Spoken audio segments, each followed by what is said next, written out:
नमस्कार, मी अश्विन बापट. पैसा झाला मोठामध्ये आपल्या सगळ्यांचं मनापासून स्वागत. सध्या देशामध्ये खरं म्हणजे निवडणुकांचं वातावरण आहे, कारण काही राज्यांच्या निवडणुका तसंच महाराष्ट्राचा विचार केला तर महापालिका आणि त्यासोबत जिल्हा परिषदांच्या निवडणुका देखील अवघ्या काही दिवसांवर आहेत. आणि त्याच पार्श्वभूमीवर अर्थसंकल्प म्हणजे नोटाबंदी झाल्यानंतरचा पहिला अर्थसंकल्प आता जाहीर होणार आहे, सादर होणार आहे आणि तो येत्या बुधवारी सादर होतोय. याच पार्श्वभूमीवर या नोटबंदीनंतरचा हा अर्थसंकल्प नेमका कसा असणार, सर्वसामान्यांसाठी त्याच्यामध्ये काय काय असेल, करमुक्त उत्पन्नाची मर्यादा वाढणार का, हे सगळे प्रश्न खरं म्हणजे तुमच्या आमच्या मनामध्ये आहेत. आणि त्याच प्रश्नांची उकल करण्यासाठी आज आपल्या सोबत आहेत कर सल्लागार संजीव गोखले. आपण त्यांचं स्वागत करूया. सर, स्वागत. आणि जसं मी म्हटलं की एकीकडे वातावरण तर निवडणुकांचं आहे, पण त्याचवेळी देशाच्या प्रगतीच्या किंवा आर्थिक विकासाच्या दृष्टीने एक महत्त्वाचा इव्हेंटच म्हणूया आपण खरं तर, की अर्थसंकल्प अगदी 2 ते 3 दिवसांवर आहे. तर आपण सुरुवात करूया. पहिला प्रश्न अर्थातच मला तुम्हाला विचारायचं आहे की या अर्थसंकल्पाचा जर विचार केला तर एक वेगळं महत्त्व आहे, कारण जसं आपण म्हणतो की नोटबंदीनंतरचा पहिलाच अर्थसंकल्प आहे आणि खूप देशामध्ये चर्चा झालेली होती नोटबंदीच्या पार्श्वभूमीवर. तर कोणकोणते मुद्दे या पर्टिक्युलर अर्थसंकल्पामध्ये जेटलींना लक्षात घ्यावे लागतील, काय सांगा? अश्विन, अर्थसंकल्प जेव्हा कुठलाही अर्थमंत्री बनवतो तेव्हा सरकारला कशा पद्धतीने उत्पन्न मिळणार आहे आणि त्याचा विनियोग सरकार पुढच्या वर्षात कसा करणार आहे ह्याचा अंदाजपत्रक असतं. आणि त्यामुळे सद्यस्थितीचे जे काही परिणाम आहेत त्याचा विचार अर्थसंकल्प करताना करायलाच लागतो. त्या दृष्टीने जर विचार केला तर नोटबंदी हा सगळ्यात मोठा अर्थव्यवस्थेवर त्याचा जो परिणाम झाला आहे त्या परिणामांचे विचार अर्थसंकल्प सादर करताना अर्थमंत्र्यांना करायला लागेल. कारण तुला माहिती आहे, नोटबंदीनंतर बऱ्या आणि वाईट अशा दोन्ही गोष्टी आपण ऐकायला आलेल्या आहेत. तर त्या वाईट गोष्टींमध्ये जो काही त्रास झाला त्याचा विचार करायलाच लागेल.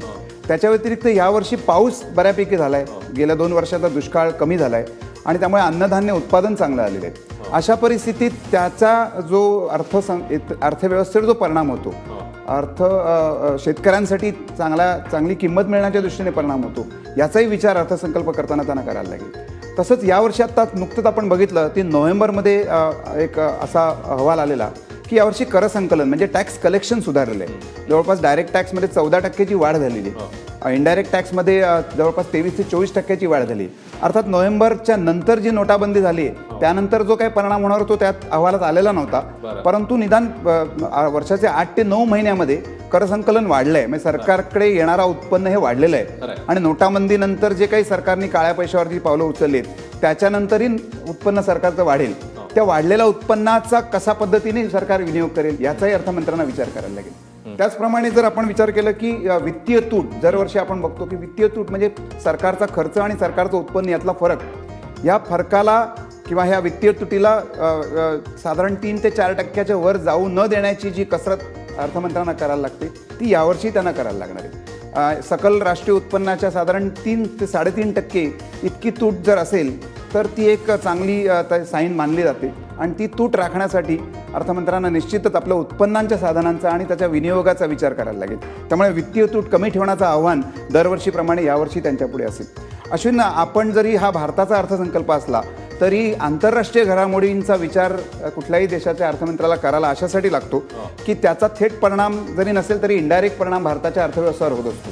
आणि आता तर ग्लोबलायझेशनमुळे आपली अर्थव्यवस्था ही एका विशिष्ट आपण म्हणतो की त्या जगाच्या अर्थव्यवस्थेशी जुळलेली आहे. आणि म्हणूनच जे आत्ता थोड्याशा ऑइलच्या वाढलेल्या किमती, अमेरिकेत वाढलेले फेडचे रेट आणि आत्ताच राष्ट्राध्यक्षांची ट्रम्प साहेबांची जी अनपेक्षित त्यांची जी निवड झाली आहे या सगळ्याचा परिणाम येणाऱ्या काळात कसा होईल याचा विचार देखील अर्थमंत्र्यांना अर्थसंकल्प सादर करताना करायला लागतो. म्हणून तू म्हटल्याप्रमाणे नोटबंदी हा मोठा विषय आहेच, परंतु इतरही जे विषय सद्यस्थितीत जे आता आहेत त्याचा विचार करूनच अर्थसंकल्प सादर केला जाईल आणि त्या दृष्टीने त्यांच्या अर्थसंकल्पातल्या तरतुदी ह्या असतील असं मला वाटतं. खरं आहे. जसं आपण म्हणतो की नोटबंदी हा खूप महत्त्वाचा फॅक्टर असणार आहे यावेळच्या अर्थसंकल्पामध्ये, तर मग त्या दृष्टीने नेमके कोणकोणते मुद्दे लक्षात घेतले जाऊ शकतात आणि मग त्याच्यासाठी नेमक्या तरतुदी काय असतील त्याबद्दल काय सांगा? हो, नोटबंदीमुळे आपण जर नीट विचार केला तर चलन तुटवडा झालेला होता, कारण आपल्या हातातल्या 500 आणि 1000च्या नोटा आपल्याला डिपॉझिट करायला लागल्या आणि तेवढ्या प्रमाणावर विड्रॉल अलाउड नव्हते. ह्याचा सगळ्यात मोठा फटका माझ्या मते शेतकरी आणि ग्रामीण भागात बसलेला आणि तिथल्या जनतेवर जो प्रतिकूल परिणाम झालेला आहे, एस्पेशली रोजगार निर्मितीमध्ये किंवा रोजगारीमध्ये बेरोजगारीमध्ये रूपांतर झालेलं, छोटे धंदे किंवा ज्याला आपण डेली वेजेस म्हणतो ते कदाचित काही थांबलेले सुद्धा असतील. हा नोटबंदीचा परिणाम पूर्णपणे निघून जायला अजूनही काही 1-2 महिना किंवा 6 महिने सुद्धा लागू शकतात. त्याचा निश्चितच ह्यांना विचार करायला लागेल आणि त्या दृष्टीने काही रिलीफ अर्थमंत्र्यांना आपल्या बजेटमधनं या जनतेला द्यायला लागेल की जी शेतकरी आणि ग्रामीण भागात आहे. त्याशिवाय रोखीचे व्यवहार जे करतात त्यांनाही फार मोठ्या प्रमाणावर त्यांना फटका बसलेला. त्यांचाही विचार किंवा त्यांच्या एकंदरच पुढच्या प्रवासाचा विचार अर्थमंत्र्यांना या बजेटमध्ये करायला लागेल. दुसरं असं की यावर्षी आपण जर बघितलं की सरकारने ॲम्नेस्टी म्हणजे एक IDA स्कीम आणलेली. त्यातनं अर्थात अपेक्षित करसंकलन झालं नाही, परंतु काही रक्कम सरकारला मिळालेली आहे. जवळपास 65,000 कोटीचं डिक्लेरेशन झालेलं, ती 30 सप्टेंबरला संपली. त्याच्यानंतर सध्या अजूनही 31 मार्चपर्यंत सरकारने एक योजना आणली आहे, ज्याला प्रधानमंत्री गरीब कल्याण योजना आहे. त्याच्या अंतर्गत ज्यांच्या हातात काळा पैसा आहे अशांनी काळा पैसा दाखवून 50% सरकारला कर भरून उरलेला पैसा ते घेऊन जाऊ शकतात. अर्थात त्यातल्याचा 25% पैसा हा त्यांना डिपॉझिटच्या स्वरूपात पुढची 4 वर्ष सरकारने ठेवायचे.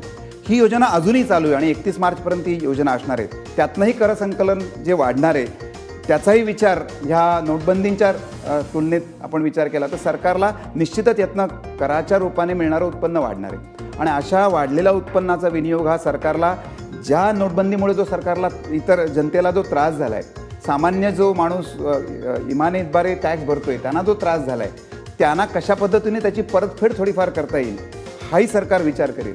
दुसरं तू आत्ताच म्हणाल्याप्रमाणे जी इलेक्शन्स आहेत त्या इलेक्शन कमिशनच्या म्हणण्याप्रमाणे थेट त्यांना काही योजना आपण देऊ शकत नाही, परंतु नोटबंदीचा जो परिणाम आहे त्याची झळ कमी करण्याच्या दृष्टीने काही करसवलती, काही अशा पद्धतीच्या काही करसवलती किंवा काही योजना करांच्या बाबतीत सरकार आणू शकतं. त्यामुळे नोटबंदीचा परिणामाची झळ ही कमीत कमी व्हावी आणि सरकारची एक थोडीशी इमेज थोडीशी जी ढासळलेली होती या नोटबंदींच्या त्रासामुळे तिला झळाला यावी अशा दृष्टीने काहीतरी प्रयत्न अर्थमंत्री जरूर या अर्थसंकल्पात करतील.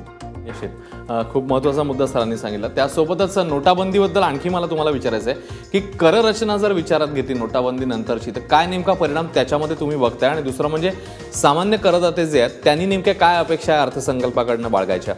मी आत्ताच म्हटल्याप्रमाणे एकंदरीतच नोटाबंदींचा जो मूळ उद्देश होता तो काळा पैसा जो घरात लोकांच्या तिजोरीत होता तो बँकेत यावा, चलनात यावा आणि काळा पैशाला काही आळा बसावा. अर्थात त्याच्यात यश अपयश हा आपण बाजूला ठेवू, कारण अर्थसंकल्पाच्या दृष्टीने नक्की झालेलं आहे की आयकराची एकंदर व्याप्ती वाढलेली आहे. भारतात अश्विन तुला माहिती आहे 125 कोटीपैकी फक्त 4 कोटी लोक विवरणपत्र भरतात. म्हणजे ते 2 ते 3.5% लोक फक्त या आयकराच्या थेट विवरणपत्राच्याद्वारे त्या नेटमध्ये आहेत. त्याची व्याप्ती वाढू शकते, कारण आज बऱ्याच जणांनी आपला घरातला पैसा हा बँकेत टाकला आहे. निश्चितच त्या पैशातनं जी गुंतवणूक होईल त्याच्यावर जे काय व्याज होईल ते करपात्र उत्पन्न असेल. आणि अशामुळे ह्याचा विचार अर्थमंत्र्यांना याच्यात करायला लागेल की आयकराची जर व्याप्ती वाढणार आहे, संकलन जर वाढणार आहे तर निश्चितच त्याचा कुठेतरी सामान्य जे इमानदार लोक आहेत जे वर्षानुवर्ष आज कर भरत आहेत त्यांना कुठेतरी त्याचा रिलीफ द्यायला लागेल. आणि म्हणून शिवाय करप्रणाली पण सुटसुटीत ठेवायला लागेल. असं म्हणतात की जेव्हा करप्रणाली सुटसुटीत होते आणि कराचे दर हे कमी राहतात तेव्हा करसंकलन वाढतं, लोकांचा कर भरण्याच्याकडे कल वाढतो. आणि त्या दृष्टीने निश्चितच ही करप्रणाली सुटसुटीत करण्याचे काही प्रयत्न गेल्या वर्षी केले. त्यातलं एक छोटंसं उदाहरण मी देतो. गेल्या वर्षी जे असेसमेंट होतात त्या इतके दिवस असेसमेंट प्रत्यक्ष करदात्याला आयकर कार्यालयात जाऊन करायला लागायच्या. गेल्या वर्षीपासून त्यांनी अशी योजना काढली की तुम्ही कार्यालयात न जाता असेसमेंट म्हणजे तुमच्या ऑफिसमधनं केवळ इलेक्ट्रॉनिक पद्धतीने तुम्ही सबमिशन करा, तुम्हाला प्रत्यक्ष कार्यालयात जायची गरज नाही. आज ऑनलाईन फायलिंग आपण बघितलं की ज्याच्यात आपल्याला आयकराशी आपल्याला त्या ऑफिसरकडे जायलाच लागत नाही. त्याच्यातनं होणारा भ्रष्टाचार, करप्शन ह्यालाही आळा बसू शकतो. आणि अशा पद्धतीच्या काही योजना या बजेटमध्ये आपण पाहू शकतो. तो सामान्य जनतेचा जो विचार केलास त्याच्या दृष्टीने सगळ्यांची जी बहुचर्चित मागणी आहे ती म्हणजे टॅक्सचे जे स्लॅब्स आहेत त्या वाढाव्यात. करमुक्त उत्पन्नाची मर्यादा 2.5 लाखावरनं आपण तर असं व्हॉट्सअपवर मेसेज बघतो की ती 4 लाख झाली आहे, पण ती झालेली नाही अजून. त्याचा कदाचित निर्णय अर्थसंकल्पात येऊ शकतो. त्याचप्रमाणे ATC जिथे गुंतवणुकीच्या बेसिसवर जे आपल्याला वजावट मिळते त्याची मर्यादा वाढू शकते. गृहकर्जा रिअल इस्टेटला एक मोठा फटका नोटाबंदीमुळे बसलेला आहे, ब्लॅक कॉम्पोनंट त्याच्यात असल्यामुळे. तर त्यातही गृहकर्ज व्याजाची जी वजावट आहे तीही वाढू शकते.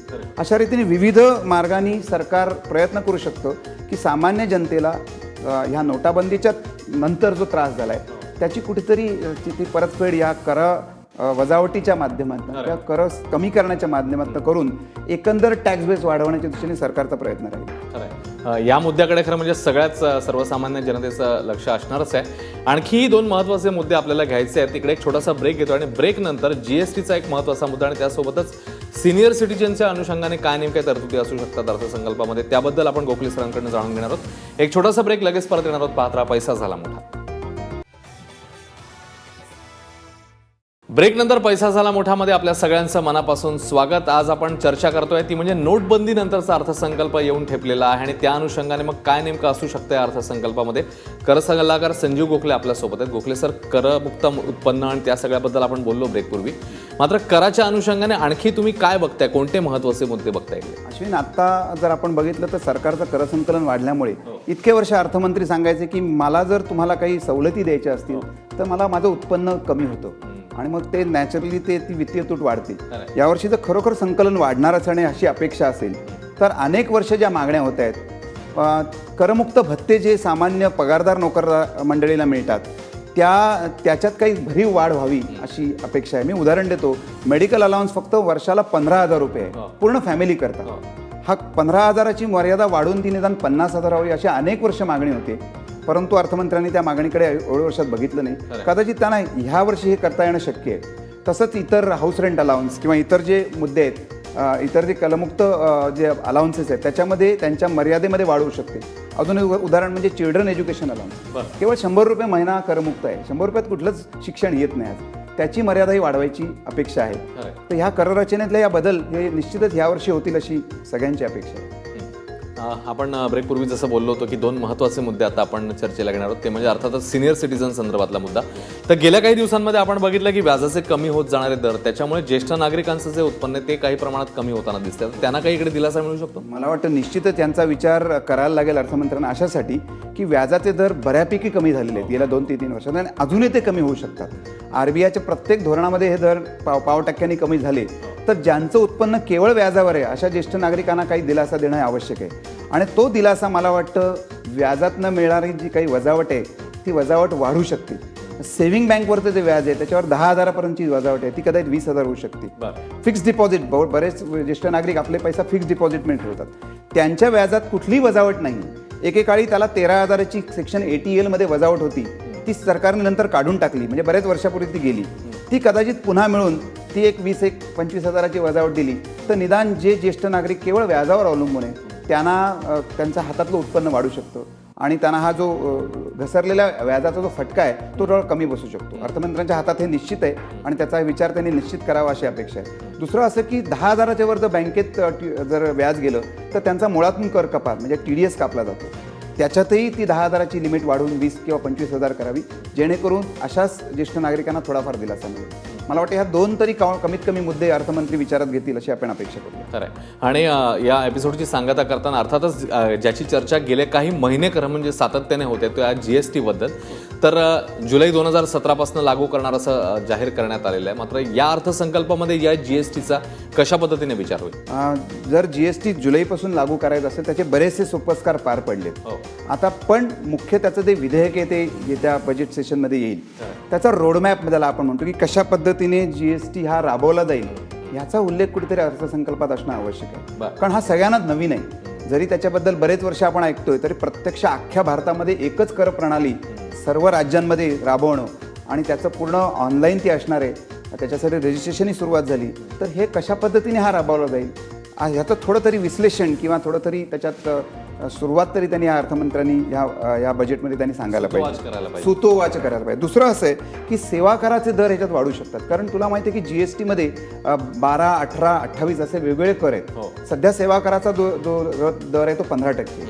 जर तो 18% होणार असेल तर त्याच्यात भरीव वाढ झाल्यामुळे सगळंच महाग आहे, सगळ्याच सेवा महागतील आणि त्यामुळे कदाचित त्याविषयी काही अर्थमंत्री सांगतील की हा 15%वरून 16% होऊ शकतो का, आणि तो झाल्यानंतर तो 18% जेव्हा जुलैला झाला तर त्याचा इम्पॅक्ट कमी होतो. अचानक 15चा 18 झाला की त्या माणसावर इम्पॅक्ट होतो, अचानक गोष्टी वाढतात. तर कदाचित तो 16%वर नेऊन पुढे जुलैला तो 18% होऊ शकतो. कदाचित जसे 2 ते 3 स्लॅब GST मध्ये आहेत तशा सेवा करात 2 किंवा 3 स्लॅब सुद्धा ते आणू शकतात, जेणेकरून अत्यावश्यक सेवा आहेत त्यांना कमी कर आणि थोड्या चैनीच्या सेवा आहेत त्यांना थोडं जास्त कर. ही GSTच्या दृष्टीने जी गोष्ट जुलैमध्ये होणार आहे तिची सुरुवात कदाचित ते आत्ता करू शकतात. तर हे अपेक्षित आहे की ह्या सेवा कराच्या दृष्टीने काही बदल अर्थसंकल्पात असू शकतात. खरं आहे. म्हणजे समअप करताना असं आपण म्हणू शकतो की बहुतेक ठिकाणी जनसामान्य किंवा जी चर्चा होत असते की अच्छे दिन येणार, तर या अर्थसंकल्पानंतर अच्छे दिन यायला सुरुवात होईल आणखी चांगल्या प्रमाणात. निश्चित अच्छे दिन येण्याच्या दृष्टीने जी पावलं कठोर उचलायला लागतात ती काही आत्ता नोटबंदीच्या निमित्ताने उचलली गेली.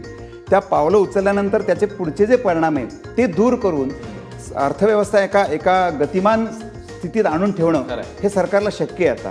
आणि आता सुदैवाने अजूनही त्यांच्या जनरल इलेक्शनला 2019ला वेळ आहे. त्यामुळे आता जर काही टफ करायचं असेल ते आता करू शकतो आणि त्या अपेक्षेने आपण या अर्थसंकल्पाकडे आता बघू शकतो. खरं. आणि जसं गोखले सरांनी सांगितलं की इथे काही प्रमाणात जे आहे ती आपल्याला दिलासा देणारे मुद्दे समोर येऊ शकतात. अगदी 2 ते 3 दिवस उरलेले आहेत. अपेक्षा करूया की जनसामान्यांसाठी एक सुखकर आणि दिलासा देणारा असा अर्थसंकल्प असेल. गोखले सरांनी आपल्याला या सगळ्या संदर्भातलं विश्लेषण केलं, माहिती दिली. खूप खूप धन्यवाद. पैसा झाला मोठामध्ये आजच्या या बजेट पूर्वीच्या स्पेशल एपिसोडमध्ये इकडेच थांबतोय. ताज्या घडामोडींसाठी पाहत राहा ABP माझा.